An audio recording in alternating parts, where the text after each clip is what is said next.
Suddenly, Caesar's loyal soldier raised his gun toward the humans. "No guns," Caesar said firmly. Caesar had always been merciful toward humans. So why was he pointing a weapon at them now? Just moments earlier, Caesar's youngest son had found a handgun hidden inside one of the humans' toolboxes. The gun belonged to the flat-headed man who had secretly smuggled it in. Humans had once promised to surrender all their weapons, and only because of that did Caesar allow them to stay and work on the dam.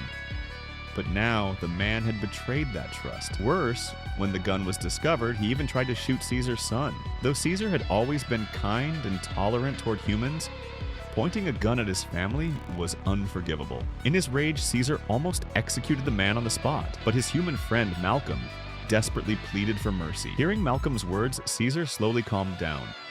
He decided to spare the man's life, but his trust in humans was shattered forever. Then Caesar raised the gun toward Malcolm. Malcolm knew this time Caesar's forgiveness was gone. Caesar warned all the humans, then threw the gun into the river. Even in anger, he stayed true to his principle: never harm humans. Malcolm tried to explain again that he hadn't known about the hidden gun, but Caesar wouldn't listen anymore. He ordered all the humans to leave immediately, then turned and walked away. When Caesar returned to his camp, an ape rushed toward him. His wife was gravely ill. Caesar ran to her side, heart aching at her weakness. Meanwhile, the humans began packing to leave, but Malcolm refused to give up. After all the hard work they'd done, he couldn't just walk away. He decided to find Caesar one last time. His girlfriend followed him anxiously. When they arrived, Caesar was by his wife's side. The guards brought Malcolm and his girlfriend before him. Malcolm tried to speak, to earn Caesar's forgiveness, but Caesar, still worried for his wife, was furious that they had intruded. Then Malcolm's girlfriend noticed Caesar's sick wife. She stepped forward and offered help. "I have medicine," she said gently. "It might save her." But Caesar hesitated. He no longer trusted humans. Malcolm pleaded, explaining not all humans were the same. The flat-headed man was an exception. Caesar thought of Koba, who had once said the same about humans. Looking at his dying wife, Caesar finally made a choice: to trust humanity one more time. The woman carefully approached and set down her medical bag. "You stay. One day," she said softly. Caesar allowed them to remain. However, Caesar's son disagreed. He had grown to hate humans just like Koba.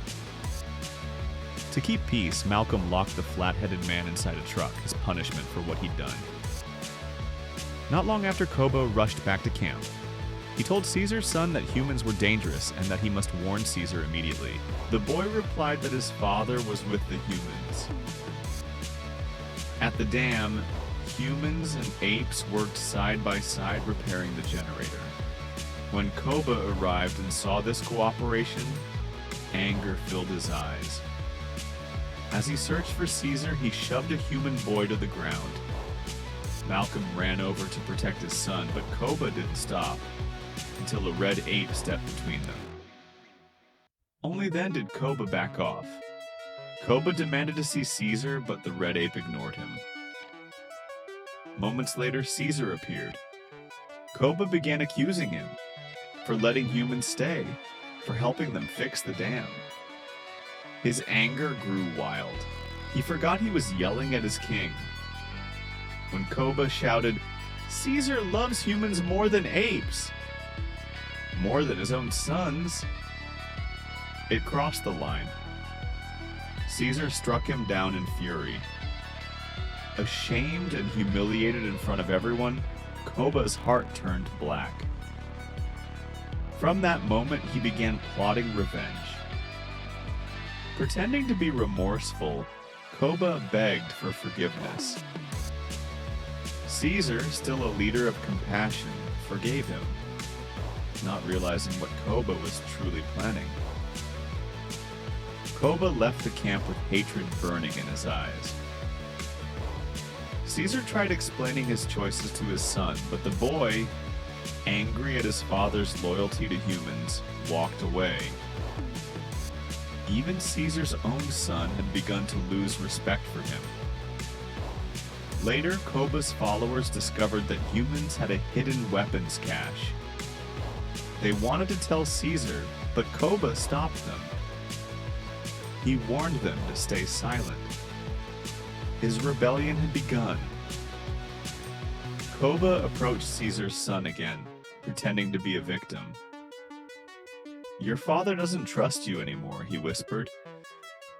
"As long as humans are here, Caesar's life is in danger."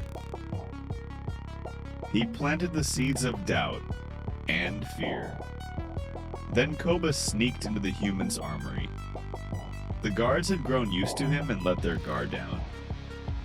Koba acted playful, begging for food and even drinking from their liquor bottle. The men laughed at the silly ape, but the moment they looked away, Koba grabbed a gun.